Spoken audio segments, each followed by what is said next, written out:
Bonjour à toutes et à tous, j'espère que vous allez bien. Aujourd'hui, notre activité porte sur les types de raisonnement. Première partie.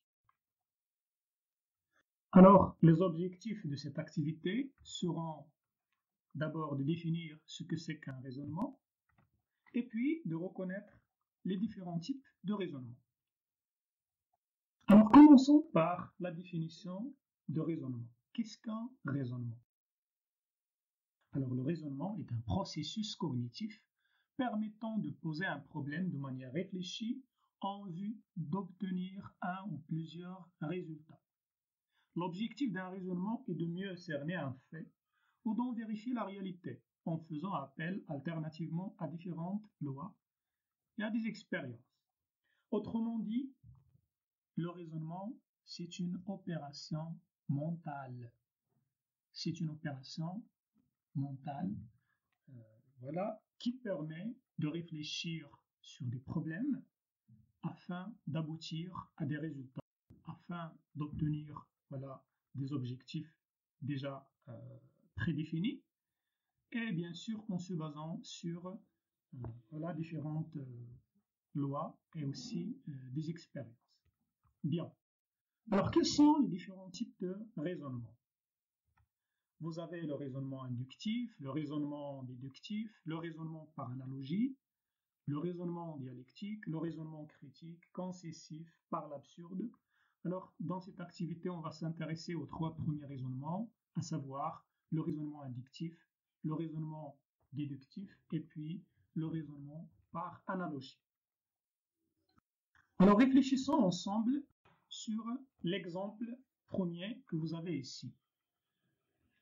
Les conflits entre les parents, la violence exercée par les membres de la famille, la pauvreté et la marginalisation influent négativement sur l'élève. Donc, les problèmes familiaux et sociaux sont l'une des causes essentielles de l'échec scolaire. Alors, si vous avez remarqué, vous avez une première partie écrite en rouge et vous avez une seconde partie écrite en vert. Et entre les deux, on a une conjonction de coordination donc. Alors, pour la première partie écrite en rouge, les conflits entre les parents, la violence exercée par les membres de la famille, la pauvreté et la marginalisation, ce sont des faits particuliers. Et par rapport à la seconde partie, c'est-à-dire les problèmes familiaux et sociaux, ce sont des faits d'ordre général. Donc, vous avez des faits d'ordre particulier et des faits d'ordre général.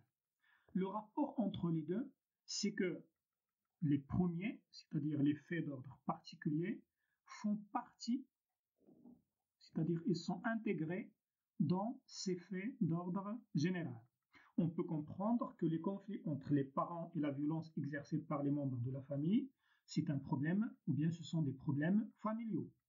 La pauvreté et la marginalisation est un problème ou bien ce sont des problèmes sociaux.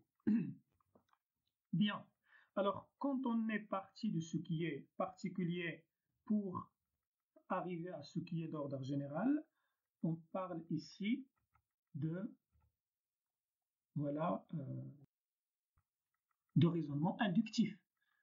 Le raisonnement inductif, c'est partir de ce qui est particulier pour en tirer un principe ou bien une loi ou bien une idée générale. Très bien. Passons au deuxième exemple.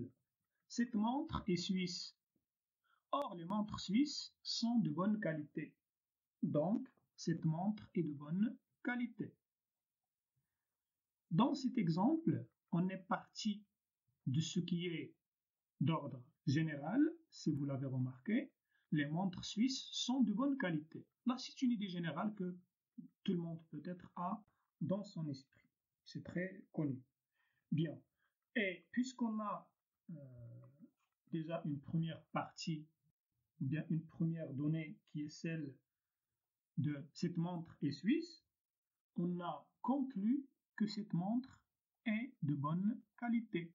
Alors on est parti de ce qui est général, les montres suisses sont de bonne qualité, pour conclure ou bien pour arriver à cette conséquence, cette montre est de bonne qualité. Donc là, on est parti d'une loi, ou bien d'une idée générale, ou bien d'un principe, pour en tirer une conséquence particulière. Et dans ce sens, on parle de raisonnement déductif.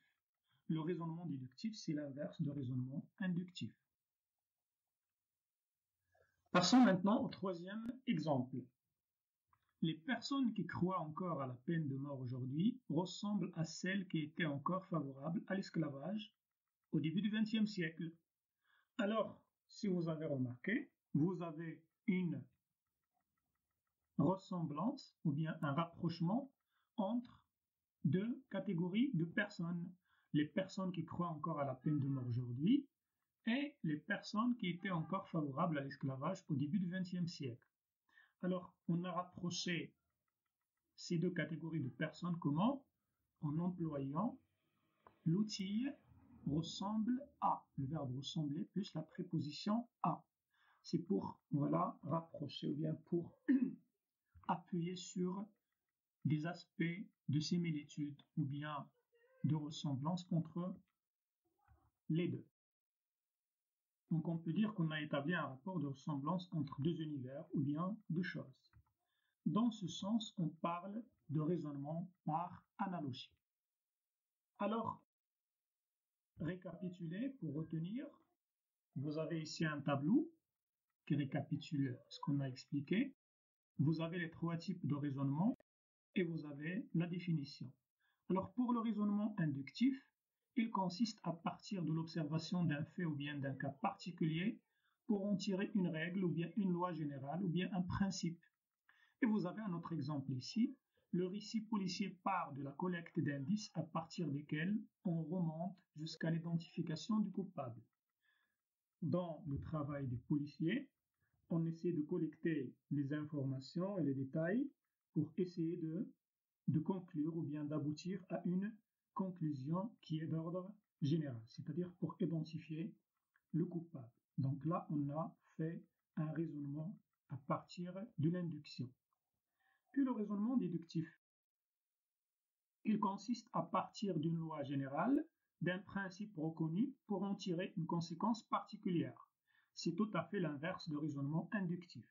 C'est-à-dire on part de ce qui est général, un principe, une loi, une idée générale, pour arriver à des conséquences particulières. Et puis, troisièmement, vous avez le raisonnement analogique, par analogie. Il consiste à rapprocher ou bien à établir une relation de ressemblance, de similitude, si vous voulez, d'analogie entre deux univers différents pour tirer une loi générale. Alors maintenant, je vous laisse avec cet exercice identifier le raisonnement ou bien le type de raisonnement dans les énoncés. Vous avez trois énoncés. Le premier, les mammifères sont des animaux, les chats sont des mammifères, donc les chats sont des animaux. Deuxième, l'homme d'État regrette les hommes destinés à la guerre, comme un propriétaire regrette la terre employée à fournir le fossé qui est nécessaire pour conserver le champ. 3. Jacques utilise Wallet. Wallet, c'est une publicité. Concluez que ce produit est donc censé convenir à tout le monde. Alors, portez-vous bien, travaillez l'exercice à tête reposée et à la prochaine.